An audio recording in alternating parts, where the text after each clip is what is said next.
Some secrets are kept in the basement, others in the morgue. Welcome to Hidden Killers with Tony Brueski, featuring defense attorney and host of the podcast, Defense Diaries, Bob Motta. In this case, the case against Robert Tellis, what did you make of the evidence that's found in his garage? Have you ever seen this where somebody tries to dispose of evidence by cutting it up? I mean, it looks like you took like one of those paper choppers, to it that you used to have like in the office, and just chopped up part of a shoe. Yeah, the letter cutter thing. And it did that, and then it's still there. Like, oh, you chopped. It's not a credit card. What on earth is the thought process here on something like this? Well, it would appear to me that at that point in time that he has the foresight to understand that there's cameras everywhere and that the likelihood is that he can't dispose of this in his garbage, okay, for fear that when they figure out it's him or they're on to him and they go and try to go to the dump and try to find his garbage, by matching up mail and saying, okay, well, this is clearly their garbage. And then they find that shit in there. And it's like, he realizes that he's got to dispose of it outside of the house. Right. So I think his approach was the Andy Dufresne, chipping the wall away, putting small pieces of it in his pocket, and then putting it down his leg of his pants when he was out in the yard type situation. Whereas he's trying to dispose of this piece by piece as he's going about his business on a daily basis. Like, that's the only thing that makes sense. Like why destroy it other than to try to dispose of it gradually over time without him being caught on video at a gas station, putting a bag that has evidence of a crime in it, because people get nailed with that kind of evidence all the time, where they'll find them, so they're caught on camera somewhere disposing. Like, we see it all the time in crimes.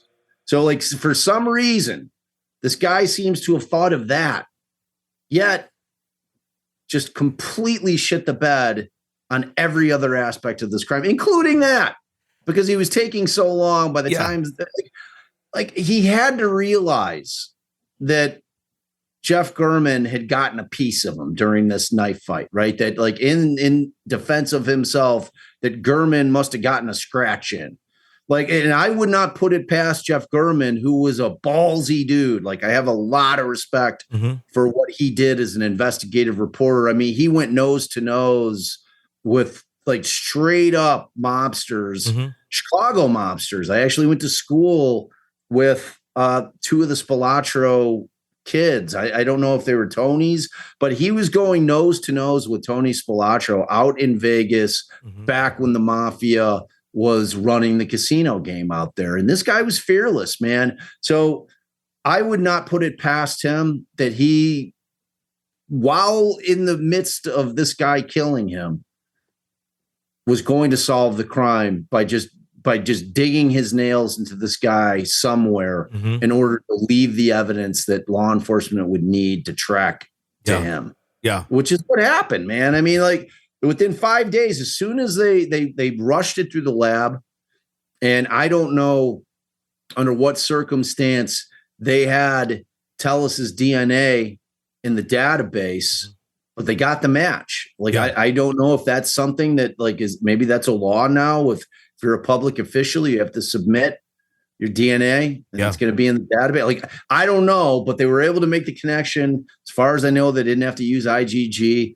They just, they got the lab, rush job this. They got a profile put together, and they ran it through, and they got a ding on it, and it's Tellis. So that's when they go on the 5th, and the whole thing happens with they're going to raid the house, and he's, claiming that he's going to kill himself or whatever he's doing. And then they get him out and pull him on a stretcher. So the evidence is smoking gun evidence. Yeah.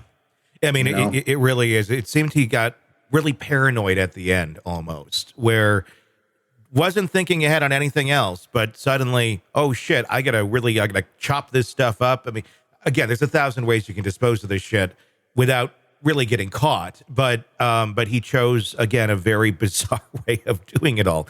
With the smoking gun evidence, with the DNA underneath the fingernails, when that exists, I mean, is there any other way out of it? I mean, that just seems to be, you're pretty much fucked. There's not a lot of circumstances, man. Like, right? There's no, there's no transfer DNA argument to be made there. If it's skin cells under, I mean, like short of, finding biological material internally, as if in a sexual assault type case where they do a vaginal swab and they find somebody's semen in there.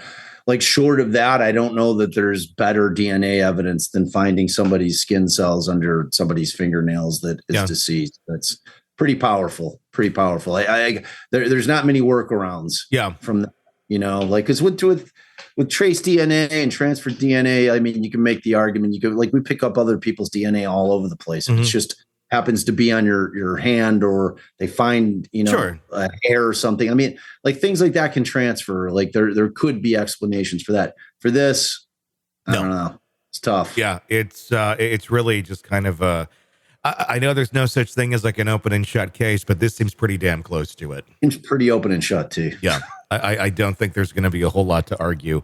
It will be fascinating to watch them, though. That's. I mean, look, dude. Like, the best part of that trial is going to be watching this guy trying to explain this whack theory, this whack frame up that he's got going on, which is essentially that he's claiming that there was an investigation going on into that office of bribery. They didn't really flesh out who's getting bribed and why law enforcement would give a shit to the extent that they're going to frame him up by somehow like going out, buying that same straw hat, sombrero looking thing, buying the same cheap Marshalls Nikes, cutting them all up, bring them in the house, somehow getting his DNA and getting it under Gurman's fingernail. It's like, the concept of it is just insane, but I can't wait to hear him try to tell the story. It'll be great. It'll be great. That's must-see TV right there. All right, true crime addicts, let's cut the crap. You're knee-deep in the gory details of your favorite podcast when suddenly a commercial hits like a bad meal. Seriously? You deserve better. Upgrade to True Crime Today Premium Plus on Apple Podcasts, where you can binge without those annoying ads. Plus, get extended interviews that go deeper into the darkness and early access to episodes so you can be the first to know. It's like trading up from fast food to fine dining, but with more blood. So, go ahead. Search for True Crime Today Premium Plus on Apple Podcasts. Subscribe and feast on the good stuff.